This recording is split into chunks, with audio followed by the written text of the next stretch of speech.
আজকে আমরা খুব সহজে এই এমসিকিউটা সমাধান করব।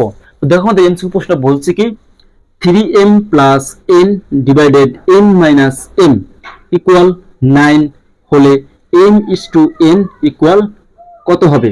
তো এটা আমাদের কি সিলেট বোর্ড 2016 সালে এসেছে। দেখো এই এমসিকিউটা আমরা কিভাবে খুব সহজে নির্ণয় করতে পারি। দেখো আমরা জাস্ট প্রথমে লিখব, দেখো কি আছে 3m plus n divided n minus m equal 9। বা দেখো আমরা কি করতে পারি, আর এই গুণ করতে গেলে এই পুরো সংখ্যার সাথে 9টা কি হবে, গুণ হয়ে যাবে। তাহলে কি হবে 3m plus n equal 9 into n minus m, বা 3m প্লাস n ইকুয়াল 9 আর m মিলে 9n, 9 আর m মিলে মাইনাস 9m। বা তো m থেকে আমরা পাশে নিয়ে যাব, কি পাশে নিয়ে যাব, তাহলে কি 3m এর মাইনাস এর পাশে লিখে প্লাস 9m ইকুয়াল 9n, এটা প্লাস তাহলে এর পাশে লিখে মাইনাস n।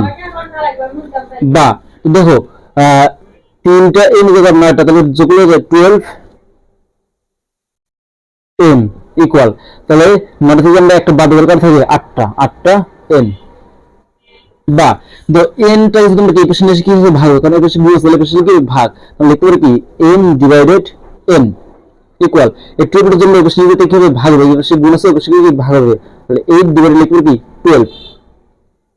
বা m ডিভাইডেড n ইকুয়াল, তো উভয় পাশে আমরা যদি দুটো সংখ্যাকে কি 4 দিয়ে ভাগ দিলে কত হয়, উপরে 2 নিচে হচ্ছে কত 3, তাহলে লিখতে পারি সুতরাং m অনুপাত n ইকুয়াল 2 অনুপাত 3। তাহলে आंसर কি হবে 2 অনুপাত 3। এর কোথায় আছে আমাদের 2 অনুপাত 3 গ নম্বরে।